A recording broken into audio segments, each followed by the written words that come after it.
하나님 말씀 함께 나누도록 하겠습니다. 오늘 말씀의 제목이 꿈, 역사를 바꾸다 라는 제목인데요. 역사를 살펴보게 되면 그때 그 일이 일어나지 않았으면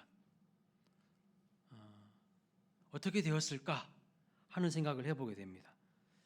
그때 일이 그렇게 진행이 되지 않았다면 지금 역사가 어떻게 바뀌었을까 하는 아쉬움이 많은 일들이 있죠. 반면에 그때 마침 그 일이 일어나서 역사가 제대로 진행을 하게 되었다라는 생각을 할 때도 있습니다. 우리나라 조선시대에 아버지의 버림을 받고 아버지 왕의 버림을 받고 죽은 사람이 있어요. 누굽니까? 사도세자가 있죠. 아버지와 아들의 관계인데 아버지 용조는 아들을 뒤주에 가두어서 사도세자를 죽입니다. 만약 그때 용조가 마음을 달리 먹어서 사도세자를 뒤주에 가두지 않고 죽이지 않았다면 역사가 어떻게 바뀌었을지 모릅니다. 중국은요, 최근에 우리 역사를 살펴보면 동북공정이라는 그런 일들을 펼치고 있어요. 동북공정. 그리고 대만을 무력으로 통일하려고 하는 움직임이 있습니다. 동북공정은 우리나라의 고구려의 역사를 자국의 역사로 편입시키려고 하는 역사 왜곡이죠. 중국을 보면은 역사 왜곡이 너무 심해요. 태권도도, 김치도, 한복도 다 자기들 나라 것이라고 막 우깁니다. 힘이 이제 중국이 힘이 막 강해지니까요. 미국과 견주어, 미국과 막 맞짱을 뜰 정도로 지금 힘이 막 커지잖아요. 그러니까 막 대만도 집어삼키려고 그러고 틈만 나면 한국도 지금 유업하고 있어요. 역사를 막 다 자국의 역사로 편입시켜 가지고 한국은 중국에 종속된 나라이지 개별된 독립국가가 아닌 것처럼 그렇게 막 지금 역사를 왜곡시키고 있는 것을 볼 수가 있어요. 그러니까 최근에 이 중국의 동북공정을 만약 고구려가 삼국을 통일했다면 여러분 어찌 됐을까요? 이 비옥한 만주벌판 우리 땅이 됐을 테고 동북공정이란 말도 나올 리가 없지 않았을까요? 한국은 대단히 넓은 그런 영토를 가진 강국이 되지 않았을까? 그런 생각도 해보게 되는 거예요. 만약 그때 고구려가 삼국을 통일하고 저 만주벌판과 간도 땅까지 다 확장해서 나아갔다면, 아니 더 나아가서 광개토 대항 때 그 넓은 땅을 그대로 우리가 유지하고만 있었다면 지금 우리가 중국한테 이런 서러움 안 당해도 되잖아요. 또 일본 총리들은 자꾸 침략 행위를 부정하는 망언을 일삼을 때가 많습니다.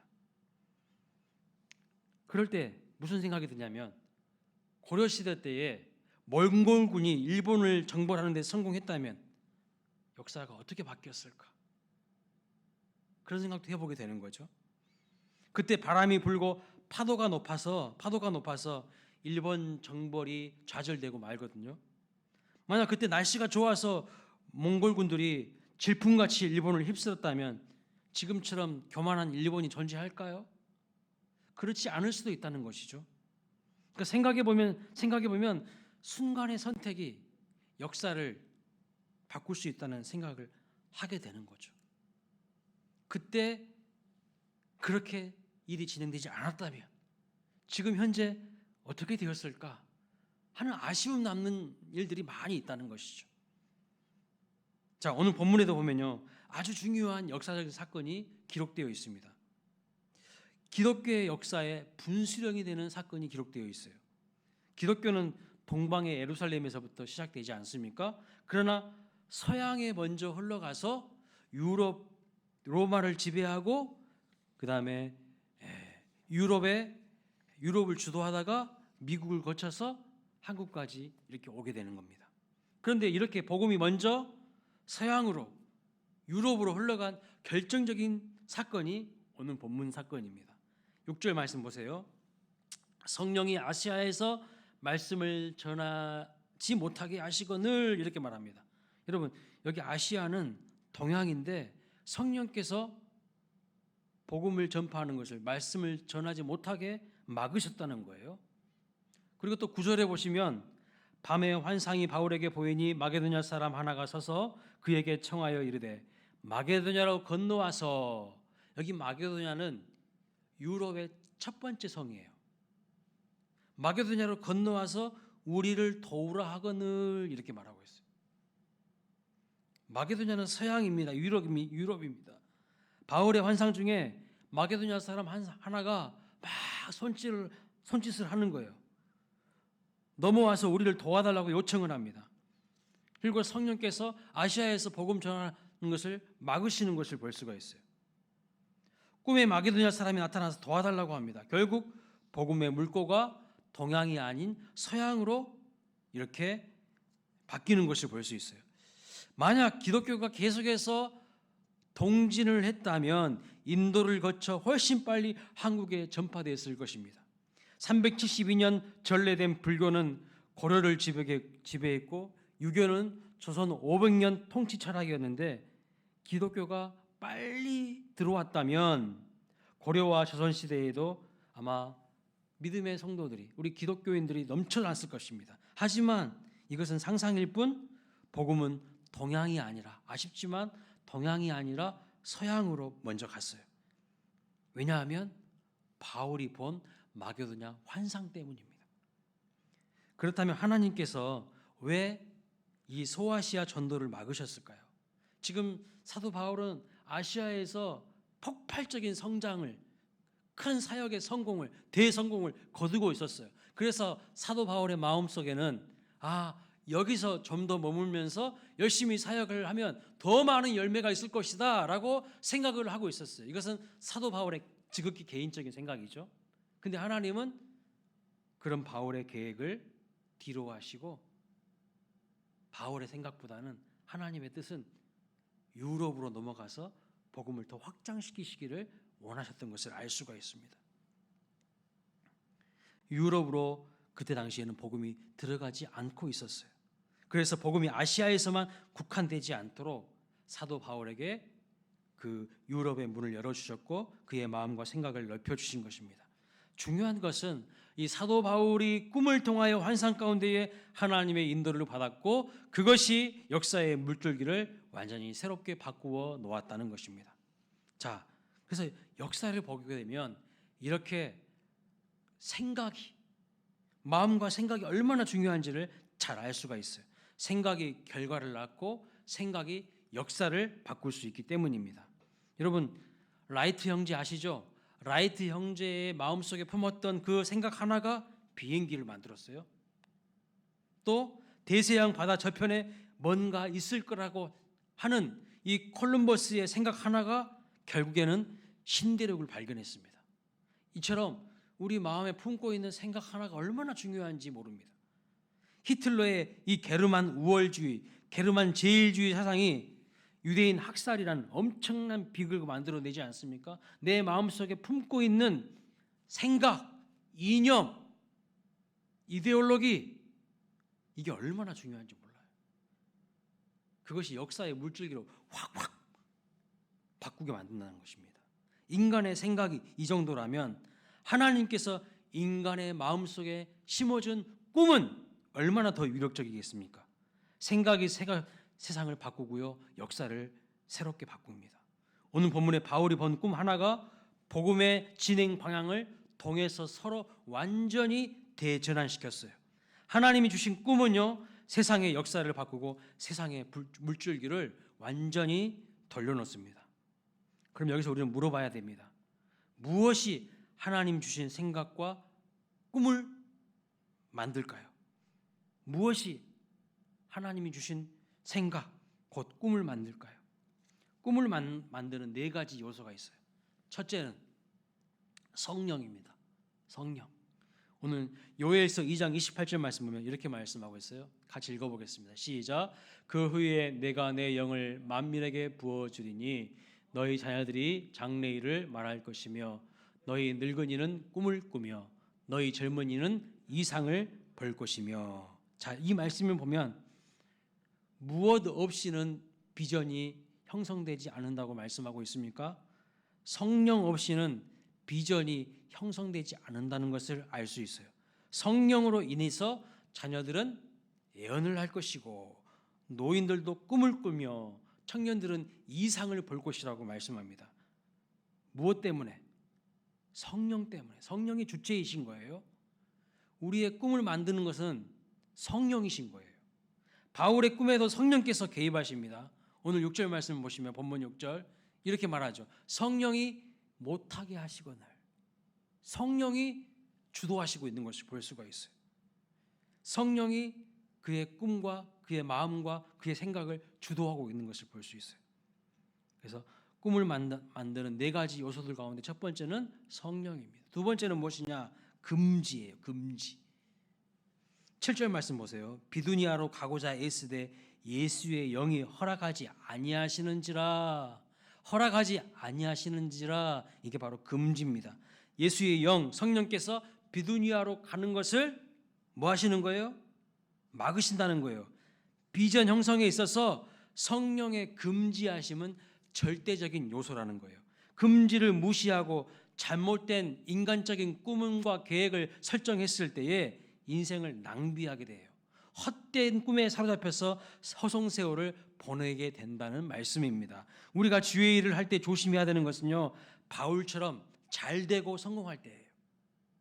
바울처럼 잘 되고 성공할 때 사람들은 교만해져요. 내 생각이 다 맞는 것처럼 생각돼요. 바울은 아시아 지역에서 큰 성공을 거두고 있었습니다. 그래서 그는 거기서 계속 사역을 하고 싶었고 열매를 거두고 싶었습니다. 그래도 주님이 이제 여기가 아니야. 됐어. 여기서는 그만해도 돼. 내가 너를 통하여서 하고 싶은 것은 유럽을 가서 마게도냐 지방으로 가서 내가 예비한 신명들을 만나서 거기서 또 새로운 역사를 만들어내는 것이 나의 뜻이야 라고 하나님의 계획을, 꿈을 들었다면 내려놓을 수 있어야 된다는 거예요. 근데 우리는 내려놓지 못해요. 내려놓지 못해. 교회에서요, 당회를 통해서 어떤 정책을 하고 세우고 목회자가 교회를 이끌어갈 때 하나님 앞에 엎드려 기도하면서 큰 틀을 가지고 그림을 가지고 갔는데 새해가 되면 포지션이 바뀌어요. 어떤 분은 중고등부 부장을 하다가 청년부 부장으로 갈 수도 있고, 어떤 분은 청년부 부장을 하다가 유초등부 부장으로 갈 수도 있고, 그렇게 갈 수가 있어요. 옮길 수가 있어요. 그런데 죽어도 자기는 안 움직이겠다는 거예요. 아주 잘못된 것입니다. 아주 잘못된 거예요. 하나님이 가라고 하면 가는 거예요. 제가 이 수원광일교회에서 목회를 잘 하다가 하나님 은혜를 많이 주셔가지고 우리 광일교 막 부흥했어요. 엄청나게 양적으로 영적으로 성장을 했어요. 근데 하나님이 어느 날 저에게 그러시는 거예요. 아직 그런 일은 없습니다. 예를 들어서 그러는 거예요. 지 목사야, 너 이제 그만 사임해. 너 사임하고 선교지로 가. 그럼 저는요, 가야 되는 거예요. 아니에요, 하나님. 여기서 지금 잘하고 있는데요. 여기서 더 열매를 거둬야죠. 다 인간적인 생각이라는 거예요. 내려놓을 줄 알아야 되는 거예요.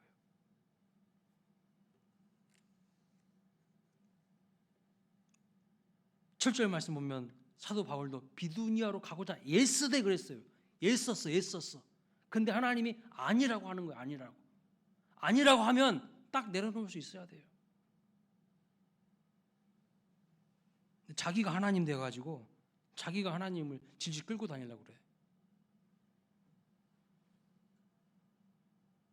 우리가 주의 일을 할 때 조심해야 되는 것은요, 자기의 뜻이 앞서가면 안 되는 거예요.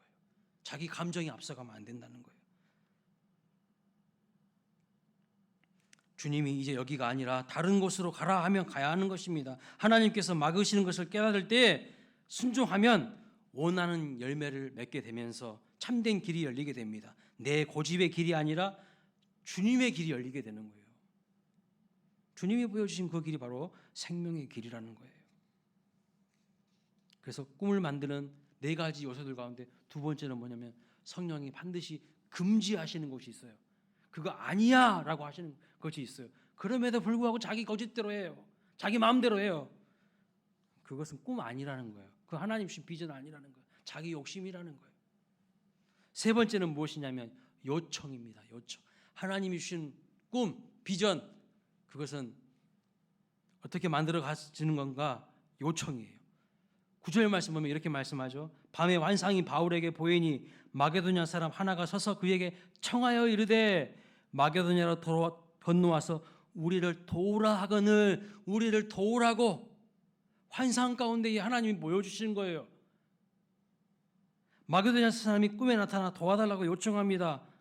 여러분, 때로는요 주변의 요청이 나의 비전을 만들어가는 거예요. 비전을 만들어가요. 그래서 피어스라는 학자는요 금지와 요청을 하나님의 이중적 인도라 이렇게 이야기하였습니다. 금지와 요청. 하나님 분명히 성령을 통하여서 이것은 아니야, 이것은 내가 원하는 길이 아니야 라고 금지하실 때가 있어요. 또 하나님께서 내 주변에 누군가를 통하여서 요청을 하십니다. 너 이 사역으로 제발 들어와 주었으면 좋겠어. 이것을 통하여서 좀 네가 필요하니까 협력해 줬으면 좋겠어 라고 하나님이 분명히 요청하실 때가 있어요. 이게 바로 하나님의 이중적 인도라고 하는 것입니다. 네 번째가 무엇이냐면 우리의 꿈을 만드는 4가지 요소들 중에서 네 번째가 합의입니다. 합의. 10절 말씀 보세요. 바울이 그 환상을 보았을 때에 우리가 곧 마게도냐로 떠나기를 힘쓰니 이는 하나님이 저 사람들에게 복음을 전하려고 우리를 부르신 줄로 인정함이로라 그랬어요. 여기 보면 바울과 동역자 실라가 있어요. 그리고 루스드라 그 성에서 합류한 사람이 누굽니까? 바울이 아주 아꼈던 사랑했던 영적인 아들이자 제자인 디모데, 그리고 몇 사람이 이 바울이 본 환상을 놓고 마음을 서로 모은 것을 볼 수가 있어요. 이 말씀을 자세히 보세요. 바울이 그 환상을 보았을 때에 우리가 그랬어요. 여기 우리가 누굴까요? 바울, 동역자 실라, 그 다음에 디모데, 그리고 함께 있던 누가, 이런 사람들. 우리가 곧 마게도냐로 떠나기를 힘쓰니 이는 하나님이 저 사람들에게 복음을 전하려고 우리를 부르신 줄로 인정함이라 이렇게 말씀하고 있어요. 여기 누가는요, 오늘 사도행전을 기록하는 누가는 그들이 서로 인정함이라 이렇게 기록하고 있는데 공동체적으로 서로 마음이 하나 되어서 똘똘 뭉쳤다 이런 뜻이에요. 여기 인정했다라는 뜻이 공동체적으로 서로 마음을 하나로 똘똘 뭉쳤다, 의기투합했다, 합의했다 이런 뜻이라는 거예요. 모두가 하나님 주신 꿈으로 하나가 되었다는 거예요. 그리고 이 꿈이 바로 미래를 바꾸는 동력이 되었다는 것을 말씀하고 있어요. 따라서 여러분, 꿈과 비전을 갖기를 원하십니까? 여러분 꿈이 있으십니까? 비전이 있으십니까? 꿈이 없고 비전이 없고 묵시가 없는 백성은 방자히 행한다고 말씀하고 있어요. 그냥 멋대로 살아가고요, 세상 그냥 풍조대로 살아가는 거예요. 아무 생각 없이 살아가는 거예요. 세상 사람들이 오른쪽으로 가면 나도 오른쪽으로 가고, 세상 사람들이 왼쪽으로 가면 나도 왼쪽으로 가고. 이건 비전의 사람이 아니에요. 이건 꿈의 사람이 아니에요. 꿈과 비전을 갖기 원하십니까? 그렇다면 이 4가지를 꼭 기억하십시오. 첫째, 성령님께 민감하세요. 둘째, 발을 들여놓아서는 안 될 금지 사항은 꼭 피하십시오. 세 번째, 사람들의 요청에 귀를 기울이십시오. 그 사람들의 요청 속에 하나님의 뜻이 있어요. 하나님의 비전이 있어요. 넷째, 독불 장군이 아닌 합의를 이끌어내야 돼요. 나 혼자서 꿈꿨으니까 나는 이 꿈 가지고 내 마음대로 하겠습니다. 이것은요 비전 아니에요. 자기 개똥 철학이지. 예? 여기 보니까 하나님의 사람들, 동역자들이 함께 마음을 모으는 것을 볼 수 있어요. 우리가 그러잖아요.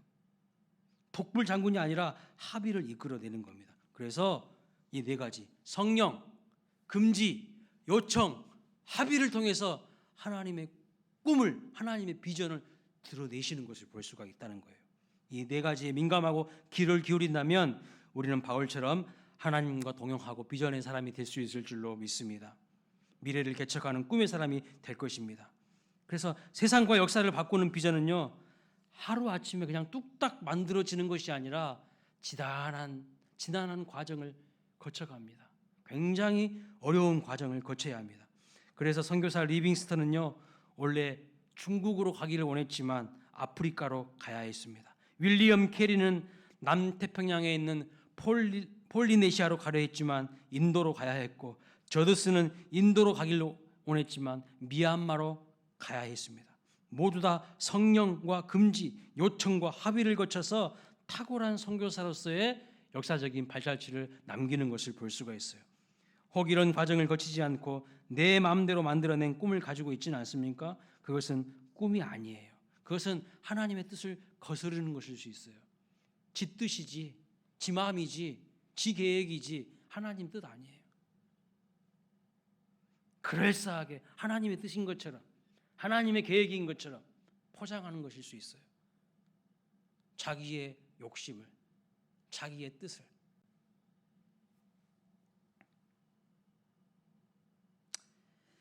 사람은 꿈을 세울 때에 자신이 좋아하는 것을 선택하려고 합니다. 반면에 잘하는 것은 자주 무시하죠. 물론 잘하는 것과 좋아하는 것이 일치하면 더욱 좋겠죠. 그러나 일치하지 않을 때 우리는 좋아하는 것일 뿐 잘하는 것은 아니라고 솔직하게 인정해야 합니다. 잘하는 것은 은사를 받았다는 것인데 이것을 부인하면 성령의 인도를 무시하는 거죠. 분명히 성령께서는 금지하십니다. 그리고 요청이 따릅니다. 또 우리 주변의 사람들 통해서 잘하는 것에 대해서 옳다 인정하고 합의를 이끌어 주셔요. 이렇게 성령, 금지, 요청, 합의의 과정을 거쳐야 꿈이 꿈다워지고 든든해지는 겁니다. 그렇지 않으면 사상 누각일 뿐입니다. 청소년들의 꿈을 조사해 보았어요. 여론조사 기관들에서 청소년의 꿈을 조사해 보았습니다. 그랬더니 상당히 많은 청소년들이 꿈이 무엇인 줄 아십니까? 연예인 되고 싶은 것이 청소년들의 꿈이랍니다. 그런데 그들의 욕구를 따라서 연예인이 되면 여러분, 누가 공장은 돌리고 누가 장사를 하며 누가 농사를 짓겠습니까? 노래하는 것 좋아할 수 있어요.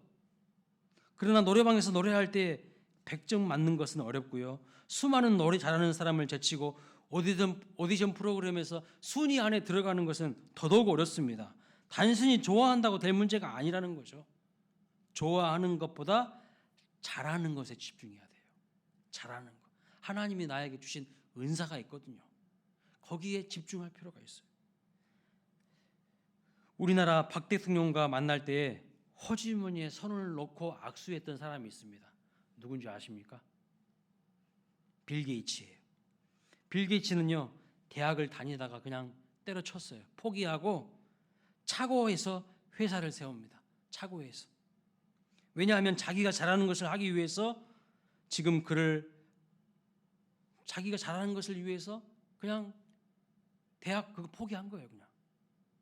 그런데 지금은 그를 나무하는 사람 한 명도 없어요. 왜냐하면 잘하는 것으로 성공을 거두었기 때문입니다. 하지만 이런 엄청난 성공에도 불구하고 꼭 기억하고 할 것이 있습니다. 꿈은 환경을 바꾸는 것일 수도 있습니다. 악을 제거해 살기 좋은 나라를 만드는 것일 수도 있고 과학의 발명으로 편한 세상을 만드는 것일 수도 있습니다. 그러나 좋은 환경을 만드는 것, 살기 좋은 나라를 만드는 것, 편한 세상이 되게 하는 것 그 자체가 꿈의 목표가 아니라는 거예요. 그러면 꿈의 목표가 무엇일까요? 그 꿈을 통하여서 최종적으로 이루려고 하는 것이 무엇이어야 된다는 것일까요?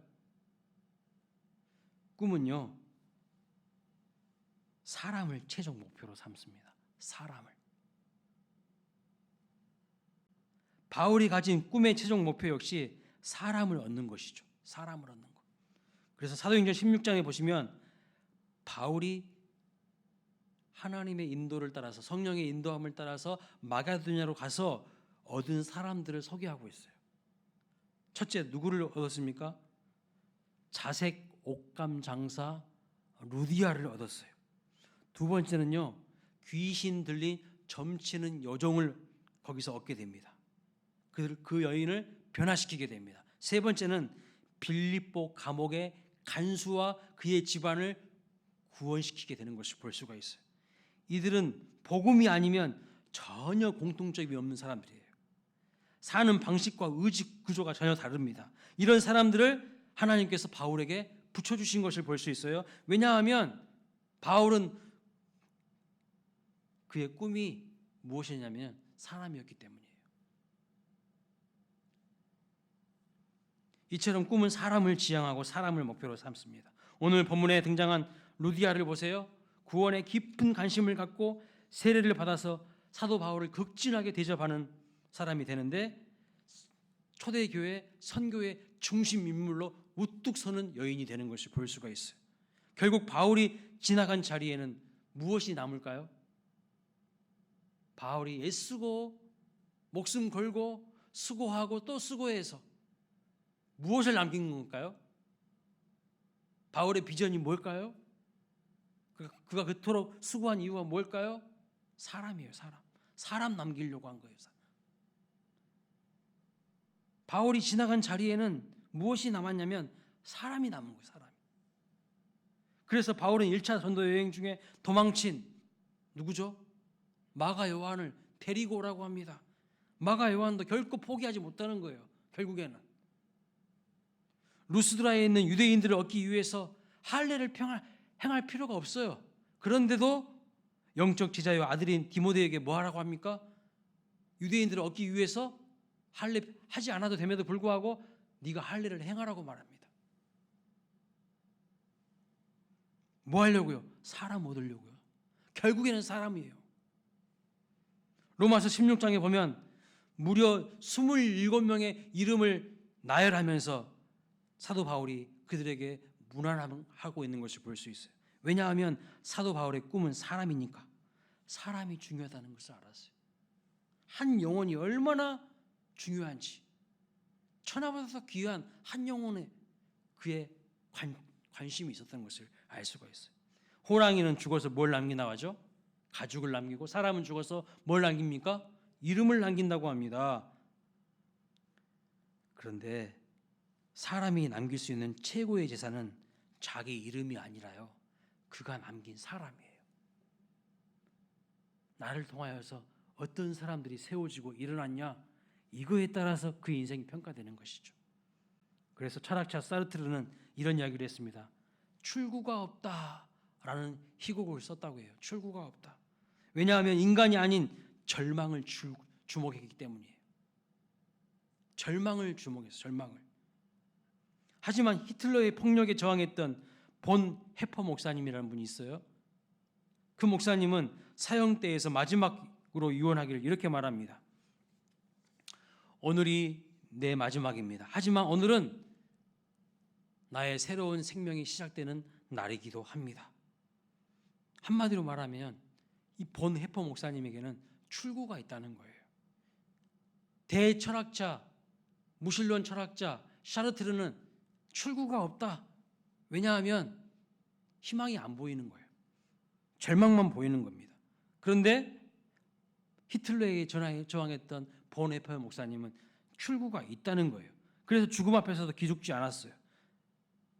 그러면 왜 한 사람은 출구가 없다고 하고 다른 사람은 출구가 있다고 했을까요? 그것은 무엇을 보느냐에 따라서 결정이 되는 거예요. 샤르트르는 사람들이 빠진 절망에 주목했어요. 그래서 출구가 없다고 한 것이고, 본 해퍼 목사님은 사랑하는 주님의 얼굴을 구했기 때문에 소망을 발견한 겁니다. 사랑하는 주님의 얼굴을 구했기 때문에 소망을 발견한 겁니다. 이 본 해퍼 목사님이 지은 시가 요즘 우리나라 말로 번역되어서 우리가 많이 부르는 복음성가 선한 능력이라는 능력으로라는 찬양입니다. 그 찬양 2절에 보면 이런 가사가 나와요. 이전의 괴로움 날 에워싸고 고난의 길을 걷는다 해도 주님께 모두 맡긴 우리 영혼 끝내 승리의 날을 맞으리. 3절 주님이 마신 고난의 쓴자를 우리도 감사하며 받으리. 주님의 남은 고난 채워가며 예수와 복음 위에 살리라. 후렴에 이렇게 고백하죠. 선한 능력으로 일어서리 주만 의지하리. 믿음으로 우리 고대 안에 주 오실 그날 영광의 새날을 맞이하리. 이 찬양이 히틀러에게 저항했던 본 해퍼 목사님이 주 오실 그날을 기대하면서 히틀러에 저항하면서 고백한 시입니다. 결국 본 해퍼 목사님은 예수와 복음 위에 살아가는 그 사람이 희망이라는 것을 알았어요. 다시요. 예수와 복음 위에 살아가는 그 사람이 희망이라는 거예요. 그러니까 사람에게 집중한 거예요. 사람에게. 주님의 선한 능력으로 일어나는 그 사람이 희망이라는 것을 알았다는 거예요. 그런데 샤르트르는 주님의 선한 능력으로 일어나는 사람에 집중하는 게 아니라 사람들이 빠져있는 절망에 집중한 거예요. 그러니까 칠구가 안 보인 거예요. 여러분들은 무엇을 보고 계십니까? 비전이라는 것은요, 내가 보는 것을 말해요. 비전. 내가 보는 것. 무엇을 보고 계십니까? 주님을 바라볼 때 참된 비전이 생기는 거거든요. 예수님이 이 땅에 오신 것도 누구 때문에 오신 것입니까? 사람 때문에 오신 거예요. 사람 때문에. 그래서 마가복음 10장 45절에 이렇게 말씀하죠. 인자가 온 것은 자기 목숨을 많은 사람들의 대속물로 주려 함이라. 주님이 십자가 지신 이유도 결국에는 사람에게 목숨 거신 거예요. 사람을 변화시키고 사람을 살리려고. 주님의 꿈도 사람인 거예요. 주님이 원하시는 꿈이 무엇이라고요? 사람이에요. 30년 공생의 출구 전략이 바로 사람이었어요. 사람이 최종 목표였다는 것입니다. 오늘날 교회는 어떻습니까? 왜 그리 상처받은 사람들이 많습니까? 교회가 진정으로 보살피지 않고 이용만 하다가 헌신짝처럼 버렸기 때문이에요. 토사구팽이란 말 아시죠? 토끼 사냥이 끝나 버림받은 사냥개들처럼 가룟 유다가 그렇게 예수님을 이용했고 오병이의 떡을 먹었던 무리들도 자기의 안위와 영달을 위해서 예수님을 왕으로 세워서 이용만 하려고 했어요. 사랑하는 여러분, 우리는 그렇게 살지 맙시다. 바울은요, 돌에 맞으면서도 전도했죠. 왜요? 뭐 때문에 돌에 맞으면서도 전도합니까? 왜 거반 죽으려고 했던 그 루스드라 성에도 또 다시 들어갑니까? 사람 때문에요. 사람. 그의 꿈은 사람이에요. 사람. 그래서 거기서 결국 하나님의 사람 누구를 만나게 되죠? 디모데를 만나게 되는 거예요. 하나님이 주신 꿈을 붙잡고 바다 건너 어디로 갑니까? 마게도냐로 갑니다. 왜 갑니까? 사람 때문에 가는 거예요. 사람 때문에. 사람이 환상 가운데 빨리 와서 우리를 도우라 그 요청을 보고 환상 가운데 그 사람 때문에 간 거예요. 그래서 거기서 누구를 만납니까? 루디아를 만나고 점치는 귀신 들린 여종을 만나서 귀신을 쫓아주고 그 여인에게 새로운 인생을 살게 해주고 그 다음에 간수를 구원하고 그의 집안을 구원시킨 것을 볼 수 있죠. 왜 바다 건너 유럽으로 갑니까? 꿈을 이루기 위해서 간 것입니다. 그 꿈의 목표는 결국에는 뭐예요? 사람을 구원하기 위해서인 거예요. 지금도 여러분 사람이 목표인 교회는요 부흥합니다. 성장해요. 힘이 있어요. 지금도 사람을 사랑하는 사람이 주도권을 가져가는 거예요. 사람을 사랑하는 사람이 역사의 주도권을 가져갑니다. 그런데 여기서 우리가 주목할 것이 있어요. 바울이 이렇게 사람을 꿈으로 삼아서 역사를 바꿀 수 있었던 실질적인 이유가 있는데 그것이 무엇이라고 본문은 말씀하고 있을까요? 자, 꿈이 있는 사람이 보면 기도하는 것을 볼 수 있어요. 성령은 바울에게 사람을 변화시키는 것을 꿈과 비전으로 주셨습니다. 그래서 금할 것은 금하셨어요. 아시아에서 복음 전하는 것은 금하셨죠. 그러나 환상을 통해서 바다를 건너가게 하셨고 또 예비된 사람들을 만나게 하셨습니다. 그런데 눈에 띄는 것이 무엇이냐면 13절 말씀 보세요. 13절에 이렇게 말합니다. 안식일에 우리가 기도할 곳이 있을까요? 문 밖 강가에 나가라고 말합니다. 뭐 하는 거예요 지금? 뭘 찾은 거예요? 기도할 곳을 찾고 있는 것을 볼 수 있어요. 눈에 보이는 여러분 바울만 보면 안 되는 겁니다. 뭘 봐야 되는 겁니까? 보이지 않는 이면에서 엎드려 깊이 기도에 매달렸던 삶이 있었던 것입니다.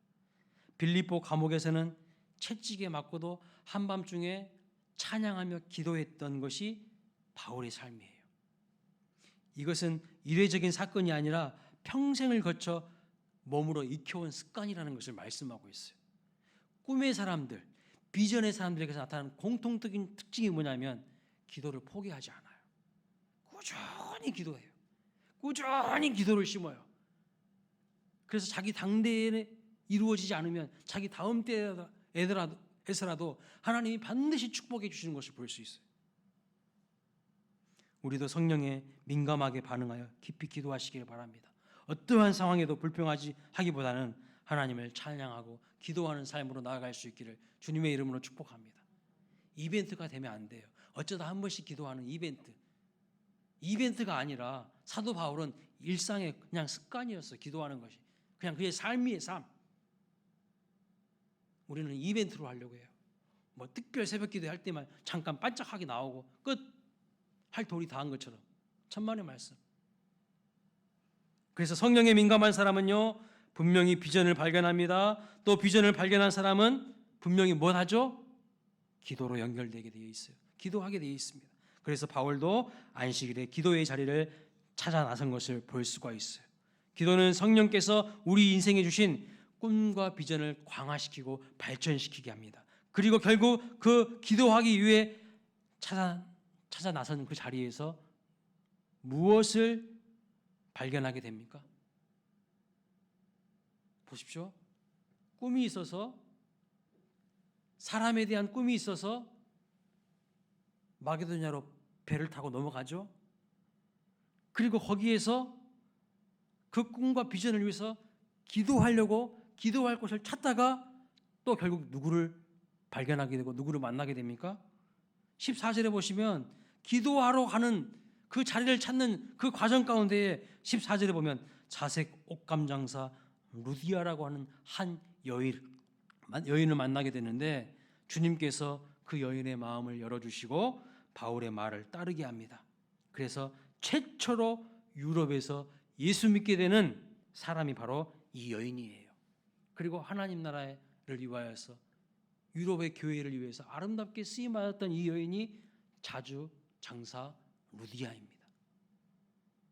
꿈과 비전을 붙잡고 기도하면 하나님께서 우리에게 상상할 수 없는 많은 은혜를 부어주시고요. 신실한 믿음의 사람들을 붙여주시고 예비된 만남을 허락해 주신다는 것을 알 수가 있습니다. 결론입니다. 생각 하나가 세상을 바꿔요. 생각 하나가. 내 머리와 가슴에 흐르는 생각을 놓치지 마십시오. 그리고 주목할 것은 꿈을 세우는 네 가지. 첫째 뭐라고요? 성령. 두 번째 금지. 세 번째 요청. 네 번째 합의. 때로는 금지하시고 때로는 요청하시며 때로는 합의하시며 세상을 바꾸는 주인공들로 우리를 세워주실 것입니다. 다만 좋아하는 것보다는 잘하는 것에 집중하십시오.